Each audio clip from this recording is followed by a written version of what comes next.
Single dad Daniel threw himself in front of 4 bullets to save a pregnant stranger during a pharmacy robbery. He nearly died protecting Victoria, the CEO's daughter. When he woke up in the hospital, she was there waiting. Victoria looked at this brave man who saved her life and called him family. That moment sparked an unexpected love story that transformed both their broken lives forever. Before you watch full story, comment below from which country are you watching. Don't forget to subscribe for more amazing stories. Daniel considered Victoria's question carefully, thinking about their children inside the house, about the lives they were building, about the lessons being learned in quiet moments and grand gestures alike. I think they understand what matters, he finally said. They understand that family isn't just blood. They understand that courage isn't the absence of fear. They understand that love is a choice we make every day. Victoria squeezed his hand. Hope asked me yesterday if you're her real father. Daniel's breath caught. What did you tell her? I told her that real isn't about biology. Real is about showing up. Real is about 2 a.m. feedings and scraped knees and bedtime stories. Real is about the person who teaches you to ride a bike and helps with homework and holds you when you're scared. And by that definition, you're the realest father she could ever have. What did she say? Victoria smiled through tears. She said she already knew that. She just wanted to make sure I knew it too. Daniel pulled Victoria closer, overwhelmed by the weight of love and responsibility and gratitude. I never expected this. When I ran toward those gunmen, I wasn't thinking about the future. I was just thinking about that moment, about stopping something terrible from happening. But you gave us a future. All of us.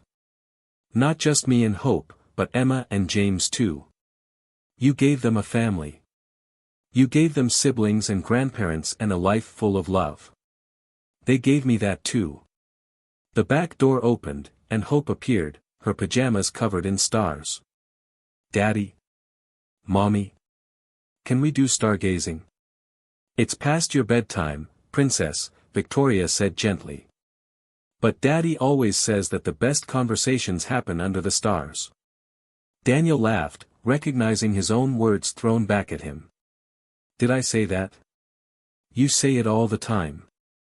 Emma appeared behind Hope, James on her hip. So we figured we should take advantage of a clear night. All right, Daniel conceded. But just for a little while. They spread blankets on the grass, this family of 5, and lay on their backs looking up at the infinite sky. Hope nestled between Daniel and Victoria, James curled against Victoria's other side, Emma stretched out beside Daniel. Tell us the constellation stories, Daddy, James requested, his voice sleepy. Daniel pointed up at the sky. See those stars there? That's Orion the hunter. Legend says he was the bravest hunter who ever lived. Braver than you? Hope asked. Much braver than me.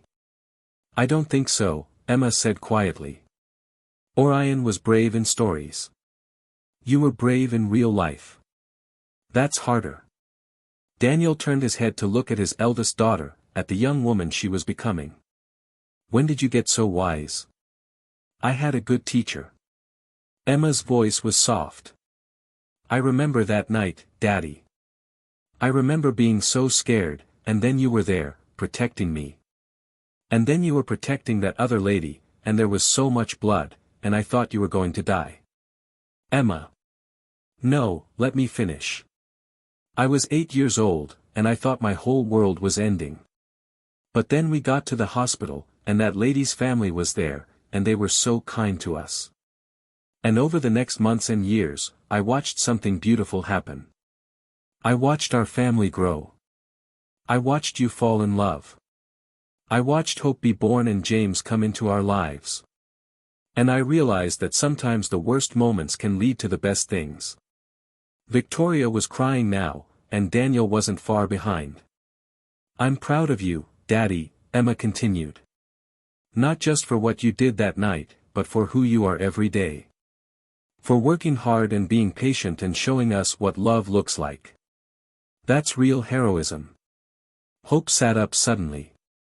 When I grow up, I want to be brave like Daddy. You're already brave, Daniel said, pulling her back down beside him. You were brave when you started school. You're brave when you try new things. You're brave when you're kind to people who are different from you. But I want to save people like you saved Mommy. Then you will. Maybe not in the same way, but you'll find your own way to make a difference. All of you will. James, who had been quiet, spoke up in his small voice. Daddy? If those bad men came back, would you protect us again? Daniel's heart clenched. Yes, buddy. Always. But those men are gone, and we're safe. Promise? I promise. They lay there for another hour, talking about stars and dreams and the future. Eventually, James fell asleep, and Daniel carried him inside. Hope followed, yawning, and Emma guided her to bed. Victoria took James from Daniel's arms and tucked him in, kissing his forehead. When all the children were finally asleep, Daniel and Victoria found themselves back on the porch, exhausted but content. Richard called today, Victoria said. He wants to create a foundation in your name. Something focused on helping families affected by violence. That's not necessary. He knows it's not necessary. But he wants to do it anyway. He wants your story to help others, to create something positive from that terrible night. Daniel was quiet for a long moment. What would this foundation do? Help with medical bills for victims. Provide counseling for families dealing with trauma. Support education for children who've lost parents to violence. Maybe even fund research into violence prevention. That's ambitious. That's Richard. He doesn't do anything small. Victoria turned to face him. But it would be your foundation too. You'd have input into how it operates, what causes it supports. And Emma, Hope, and James could be involved as they get older. It could be part of your legacy. My legacy is them, Daniel said, gesturing toward the house where their children slept. Everything else is just noise. Your legacy can be both. You can be a great father and also someone who changes the world. The two aren't mutually exclusive. Daniel thought about the letters he'd received, about the young paramedic whose life had changed because he'd witnessed one moment of courage. He thought about all the families out there struggling with the aftermath of violence, dealing with medical bills and trauma and fear. Okay, he said finally. Let's do it. But I want Emma, Hope, and James to be involved in the decision-making as they get older. I want them to understand that giving back isn't just about money. It's about showing up, about caring, about making choices that help others. Victoria kissed him softly. Deal. The Chin Sterling Foundation launched 6 months later, with a mission to support families affected by violence and to promote courage and compassion in communities across the country. The launch event was held at a downtown hotel, with hundreds of guests in attendance. Media outlets covered the story extensively, and Daniel found himself once again in the spotlight. But this time, he wasn't alone. Emma spoke about watching her father's courage inspire her to pursue a career in social work. Hope, now 7, read a poem she'd written about heroes and families, her small voice clear and strong in the microphone. Even James, at 4 years old, stood on stage and waved to the crowd, melting hearts with his innocent enthusiasm. Richard announced a matching grant program, pledging to match every donation to the foundation dollar for the first year. The crowd erupted in applause, and pledges began pouring in immediately. Margaret established a scholarship fund in her late husband's name, specifically for children who had lost parents to violence. The response was overwhelming. Within the first month, the foundation raised over $2 million. Within 6 months, they had helped over 100 families with medical bills, counseling services, and educational support. Daniel threw himself into the work with the same dedication he brought to everything in his life. He visited families who were struggling with the aftermath of violence, sitting in their living rooms, holding their hands, sharing his own story of survival and healing. He spoke at schools and community centers, teaching children about courage and kindness. He testified before city council about the need for better violence prevention programs. One visit particularly impacted him. A young mother named Sarah whose husband had been killed in a robbery 6 months earlier.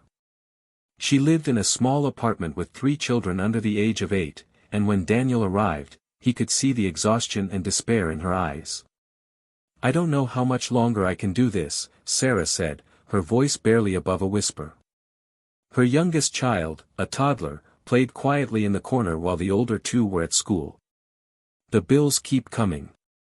The kids keep asking when Daddy is coming home. I can't sleep. I can't eat. I feel like I'm drowning, and no one can save me." Daniel sat across from her, his heart breaking for this woman who reminded him so much of himself in those early days after losing his wife. "I know it feels impossible right now. I know you wake up every morning wondering how you're going to make it through another day. How did you do it? Everyone says you're so strong, so brave. But I don't feel strong. I feel broken." "I felt broken too," Daniel admitted. "For a long time.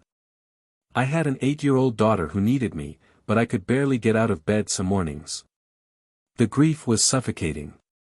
And then I got shot, and I thought that was it, that Emma would lose me too. But I survived. And in surviving, I learned something important." "What?" "That strength isn't about not feeling broken. Strength is about getting up every day even when you feel shattered into a million pieces. It's about making breakfast for your kids even when you can't imagine eating yourself. It's about accepting help when it's offered because you can't do this alone." Sarah wiped her eyes. "I don't have anyone to help me. My family is across the country. His family blames me for the robbery, like I should have somehow prevented it. I'm completely alone." Daniel reached into his bag and pulled out a folder. "No, you're not. This is information about everything the foundation can do for you. We can help with your husband's medical bills and funeral expenses. We can connect you with a grief counselor who specializes in trauma. We can provide tutoring for your children if they're struggling in school. We can help with rent if you're behind. And most importantly, we can connect you with other families who've been through this, people who understand what you're going through." Sarah's hands trembled as she took the folder. "Why would you do this for me? You don't even know me." "Because 10 years ago, I was bleeding out on a pharmacy floor, convinced I was going to die and leave my daughter alone. And strangers became my family. They showed up for me in ways I never expected. They helped me rebuild my life. And now it's my turn to show up for others. Let us help you, Sarah. Please. You don't have to carry this alone." Tears streamed down Sarah's face, and she nodded, unable to speak. Daniel spent the next 2 hours with her, going through the folder, making calls to set up appointments, connecting her with resources. By the time he left, Sarah looked less like she was drowning and more like she had found a lifeline. Driving home that evening, Daniel called Victoria. "I met a woman today who reminded me of myself. She's where I was 10 years ago, lost, broken, convinced she can't survive this." "What did you tell her?" "That she doesn't have to survive it alone. That accepting help isn't weakness. That there's a whole community of people who want to support her." "That's beautiful, Daniel. You're changing lives. We're changing lives. This foundation is about all of us, you, me, the kids, your father. We're creating something that will outlast us." "I love you," Victoria said softly. "I love you too." As the foundation grew, so did their family's involvement. Emma, now in high school, volunteered at the foundation's office every weekend, answering phones and organizing donation drives. She had inherited Daniel's compassion and Victoria's organizational skills, and she was determined to make a difference. One Saturday afternoon, Emma came home with a proposal. "Dad, I've been thinking. The foundation helps families after violence happens, which is amazing. But what if we could prevent some of that violence in the first place? Daniel looked up from the financial reports he'd been reviewing. What do you have in mind? A mentorship program. We could connect at-risk youth with positive role models. Studies show that having just one caring adult in a child's life can dramatically reduce their likelihood of engaging in violence. What if we created a structured program to do that? Victoria, who had been listening from the kitchen, came into the living room. That's a brilliant idea, Emma. But it would be a massive undertaking. We'd need background checks for mentors, training programs, insurance, ongoing oversight. I know. But I think it's worth it. And I want to be a mentor myself. I know I'm only 16, but I could mentor younger kids, like middle schoolers. I could share my story, tell them about how my dad's courage changed our family. Daniel felt pride swell in his chest. Your mom's right that it's a big project. But I think it's exactly the kind of program the foundation should be running. Let me talk to your grandfather and the board. In the meantime, why don't you put together a full proposal?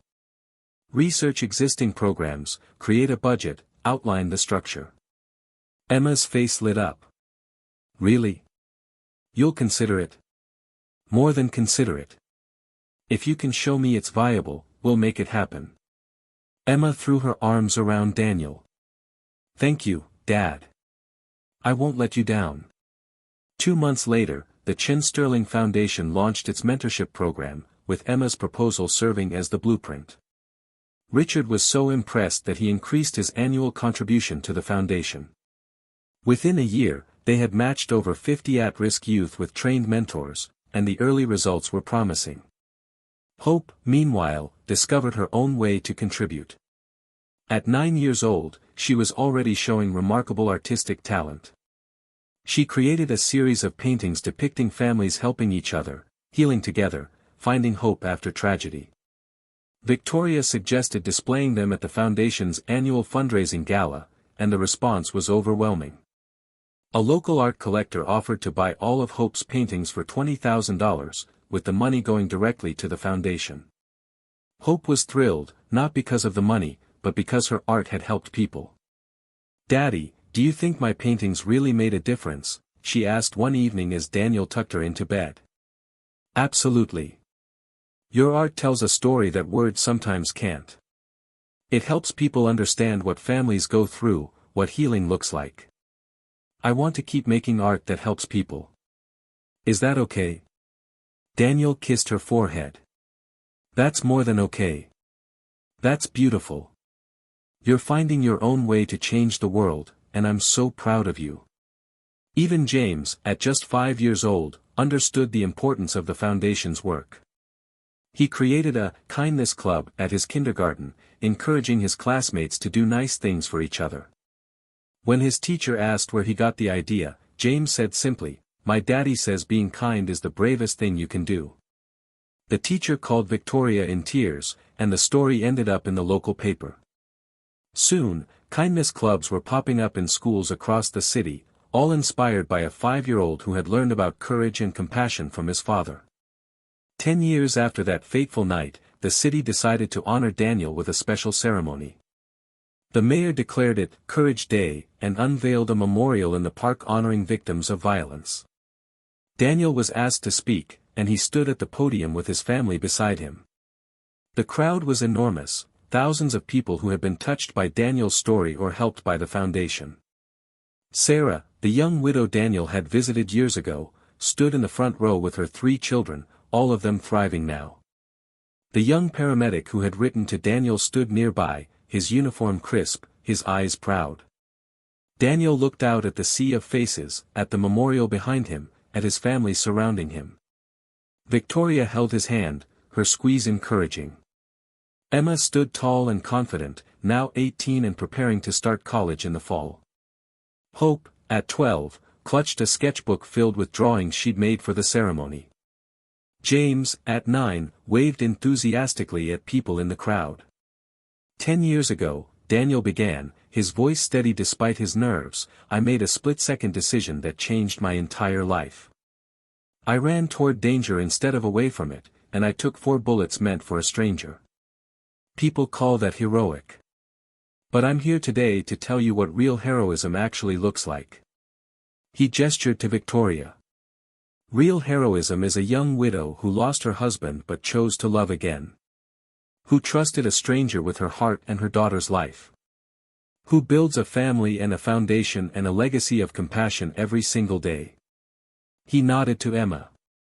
Real heroism is my daughter, who was 8 years old when she watched her father get shot. Who could have let that trauma define her, but instead channeled it into purpose? Who created a mentorship program that's changing lives right now? He looked at Hope.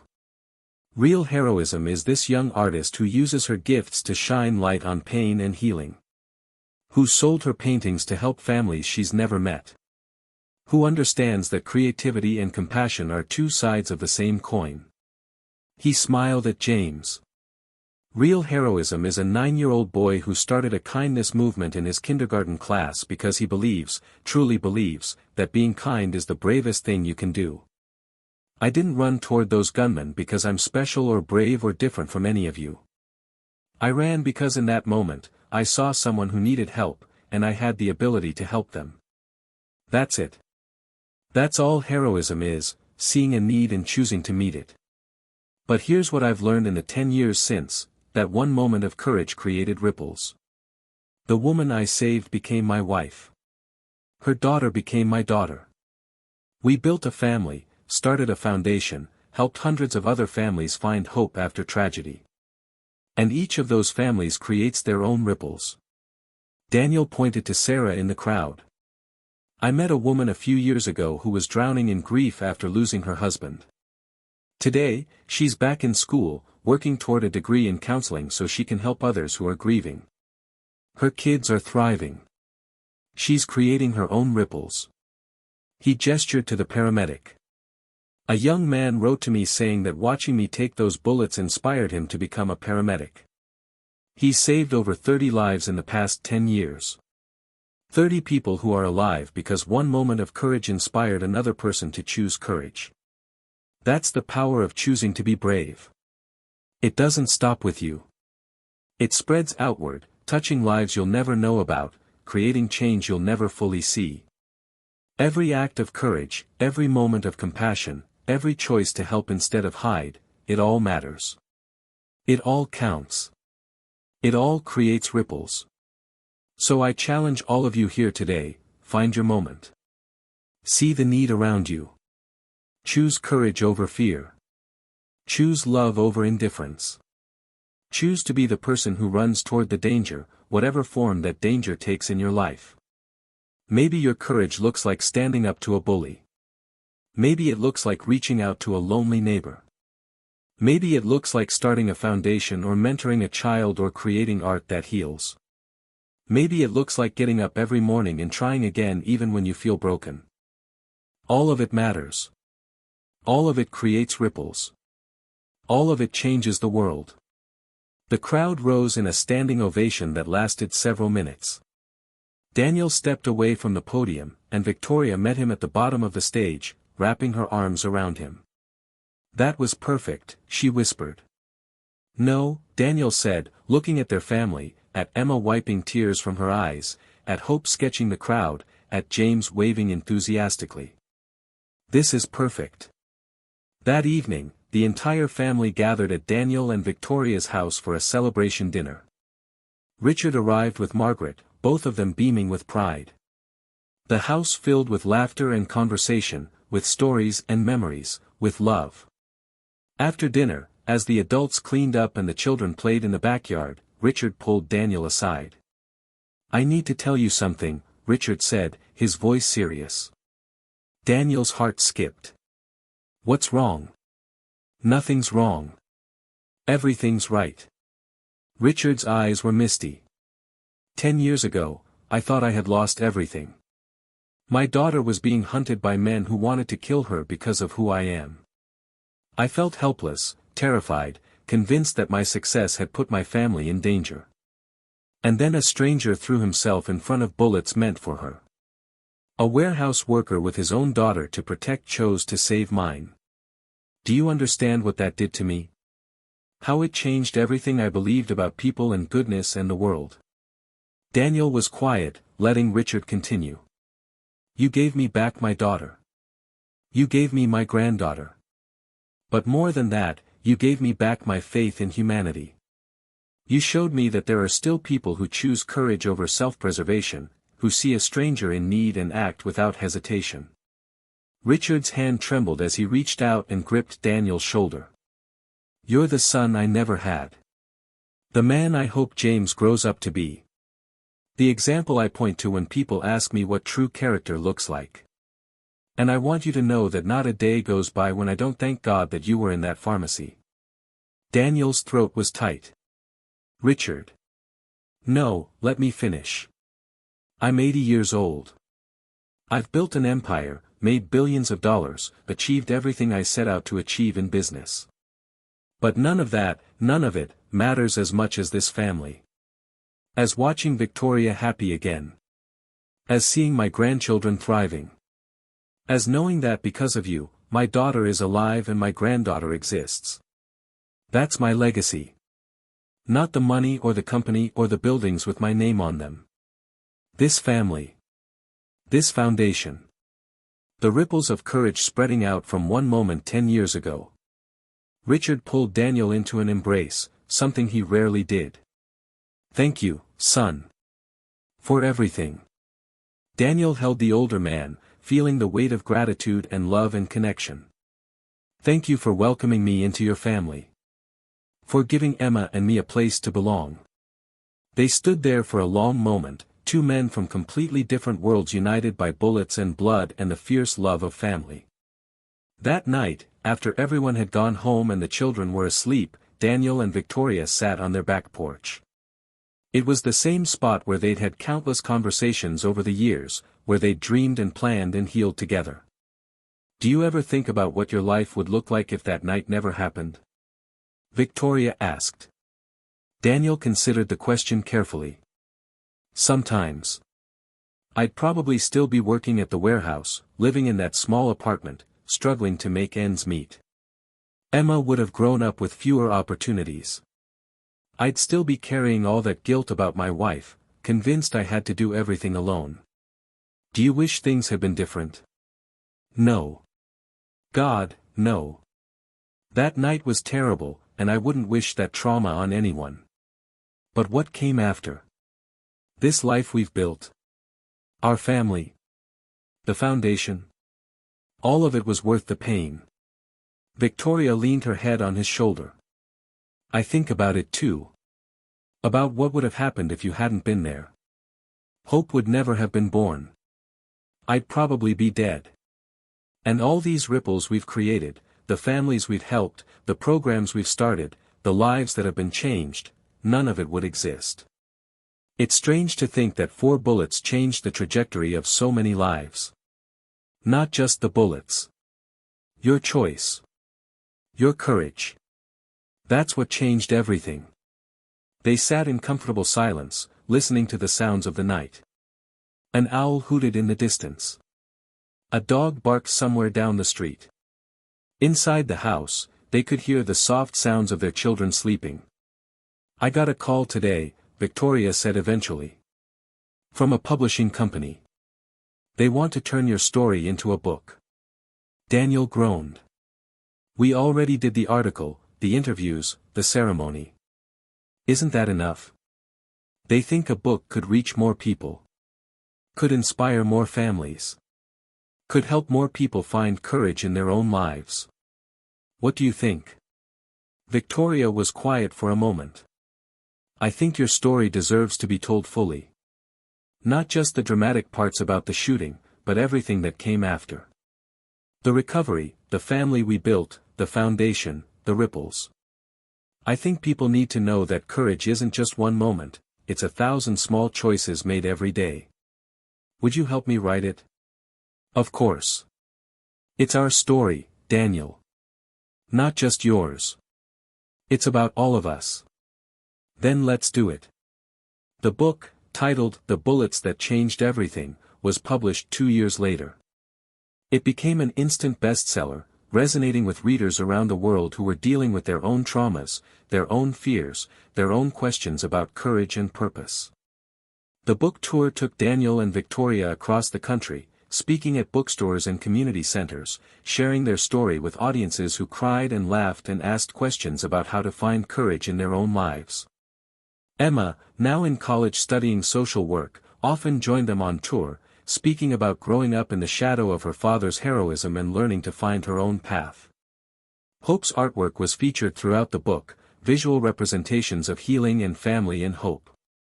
Even James, now 11, occasionally joined them, talking about his kindness club and how small acts of compassion could change the world. At one event in a small Midwestern town, a teenage girl raised her hand during the Q&A session. "Mr. Chen, my dad was killed in a shooting 2 years ago. I'm so angry all the time. How did you stop being angry after what happened to you?" Daniel looked at the girl, seeing the pain and fury in her young face, recognizing the same emotions he'd carried for years after losing his wife.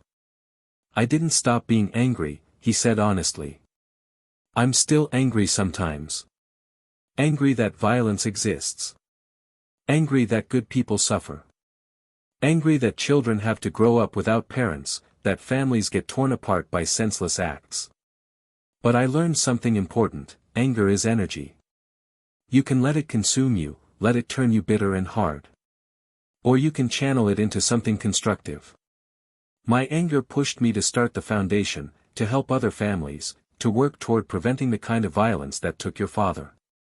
Your anger is valid. Don't let anyone tell you that you should just get over it or move on. But also don't let it define you. Find a way to use that energy for good. Maybe that looks like joining an anti-violence organization. Maybe it looks like counseling other kids who've lost parents. Maybe it looks like creating art or writing or speaking out. There's no right answer except the one that feels true to you." The girl wiped her eyes. "Thank you. That helps." After the event, the girl's mother approached Daniel with tears streaming down her face. "Thank you for being honest with her. Everyone keeps telling her she needs to forgive and move on, but she's not ready for that yet. Hearing you say it's okay to still be angry meant everything to her." "It's okay to not be okay," Daniel said gently. "Healing isn't linear. Some days you're fine, and some days you're drowning. That's normal. That's human." The woman nodded. "Can I ask you something? The foundation, does it help families like us?" "That's exactly who we're here for. Let me give you some information." Daniel spent the next hour with the woman and her daughter, connecting them with resources, sharing his own experience, offering hope. By the time they left, the girl was smiling, and the mother looked less like she was carrying the world on her shoulders. Driving back to the hotel that night, Victoria said, "You changed that girl's life today. I just told her the truth. That's why it mattered. You didn't give her platitudes or empty reassurances. You treated her pain as real and valid. That's what people need. I just remember how I felt after losing my wife. How angry and lost I was. If someone had told me then that it was okay to feel that way, that I could use that anger constructively, maybe I would have healed faster." Victoria took his hand. "You healed exactly when you were supposed to. And now you're using that experience to help others heal too. That's beautiful." 3 years after the book's publication, on the 15th anniversary of the shooting, the foundation held its largest fundraising gala yet. The event was held in a downtown ballroom, with over 500 guests in attendance.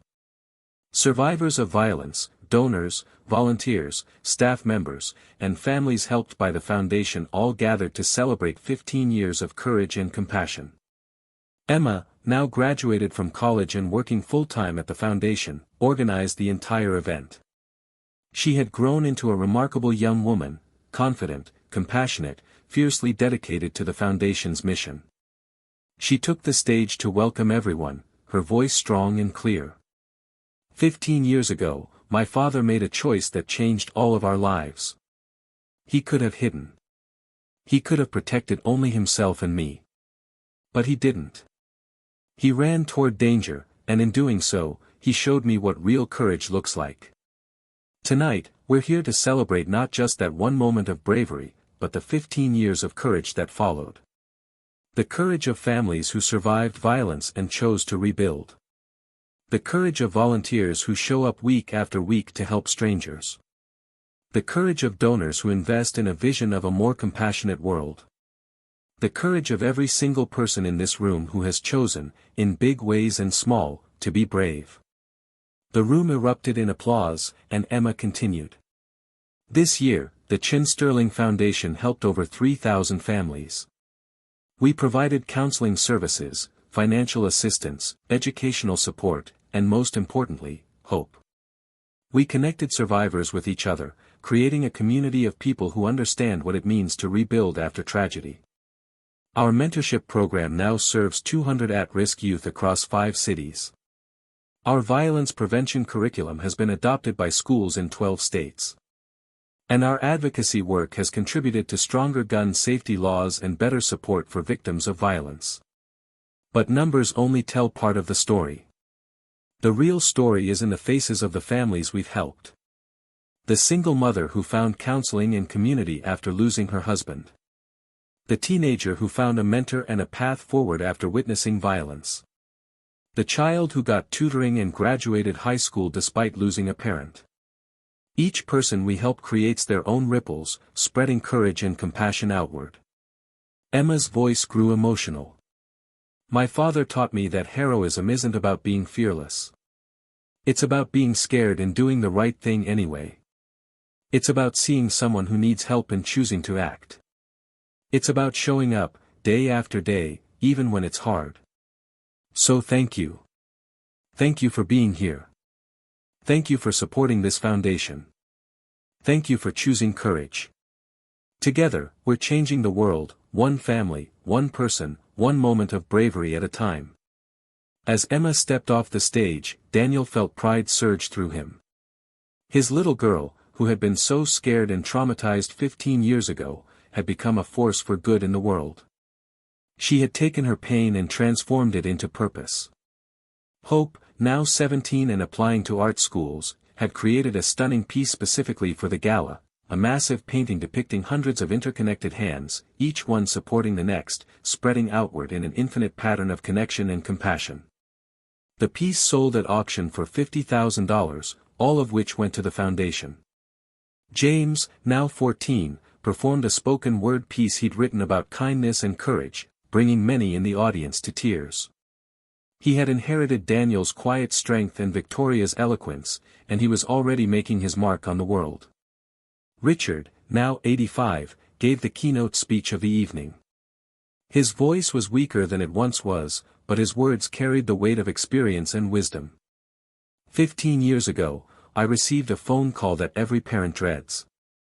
My daughter had been targeted, hunted by men who wanted to kill her. I was the most powerful man in this city, and I was completely powerless to protect her. And then a stranger did what I couldn't do. A man I'd never met threw himself between my daughter and death. He took bullets meant for her.